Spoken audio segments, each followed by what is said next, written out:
our officers are doing an incredibly difficult job under difficult circumstances and facing inherent risks. And the support of the public, given the circumstances in Milwaukee and certainly now here in Shorewood, we need the community support more than ever.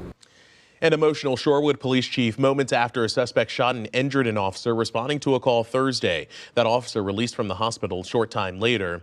That shooting 1 week to the day after a suspect ambushed 2 Milwaukee police officers.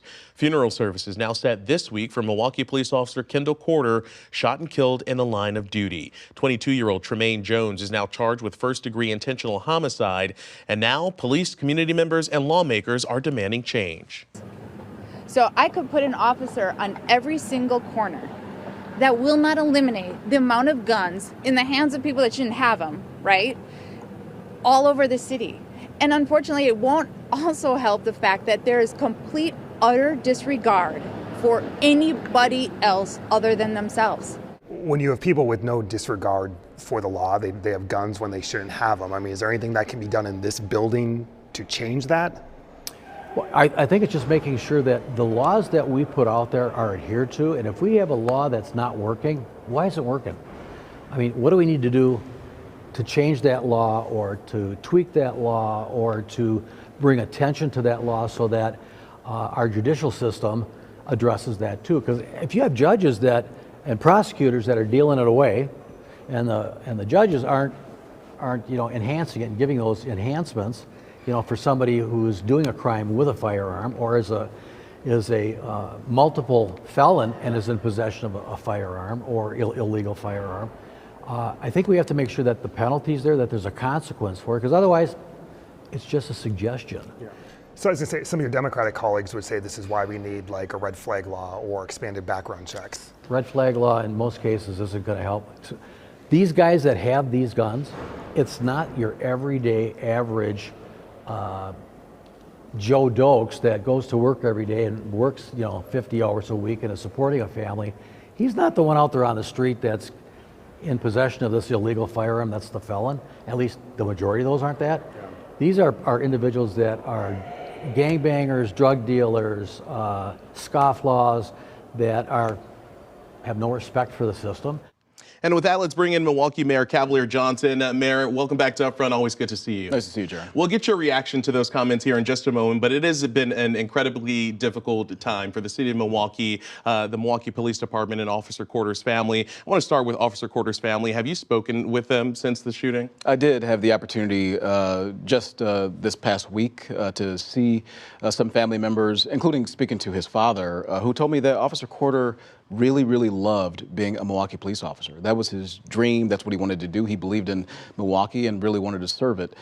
So it was very sad for our entire community, myself included, to see him be killed in the line of duty. Officer Corder and Officer McCray makes 4 Milwaukee police officers shot in 2025 alone. I have seen you at the scene of these shootings. I've seen you at the scene of shootings that don't involve police officers, and the words that you have on the scene there, you become pretty vocal. How in the world do you stop all of this? Well, it's interesting, the sound that you played at the top of the show there with Assistant Chief Nicole Waldner, as well as State Senator Van Wangard.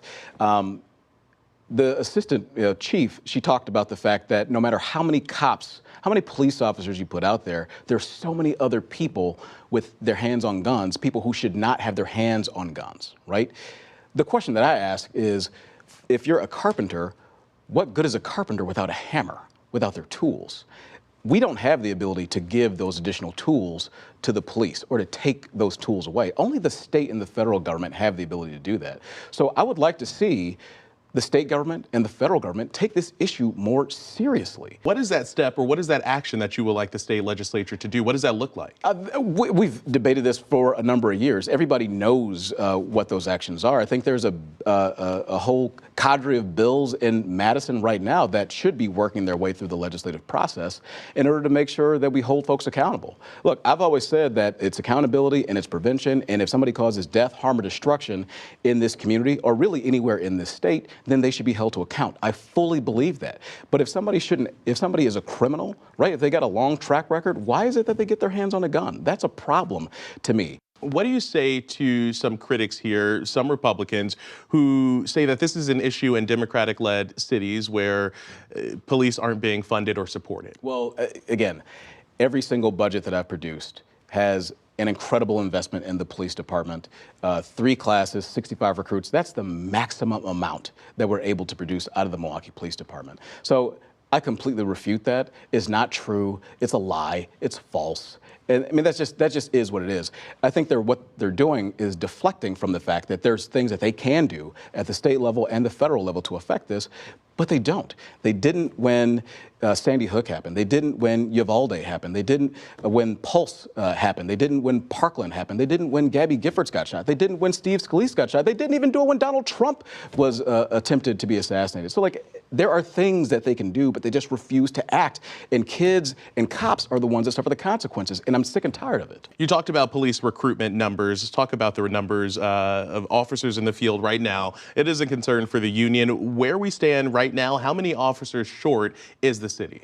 Well, we've got to work by the requirements of Act 12 in order to raise the police numbers to 1725, 1,725 officers, including a number of detectives.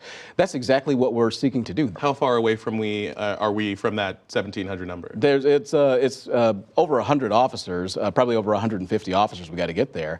But again, that's why it's important for us to continue to do the work that I just laid out before, making the investments in my budgets to have 3 classes of 65 recruits that I've been doing since I've been mayor, having the Fire and Police Commission go out in order to recruit folks from our community to be police officers, working to make sure that laterals are able to transfer into the Milwaukee Police Department, having a signing bonus so that folks interested in coming to the Milwaukee Police Department have the ability to do that as well. Mayor Johnson, Milwaukee Mayor Cavalier Johnson, it's always great to have your insight and analysis. Thanks for joining us. Appreciate it. Thank you.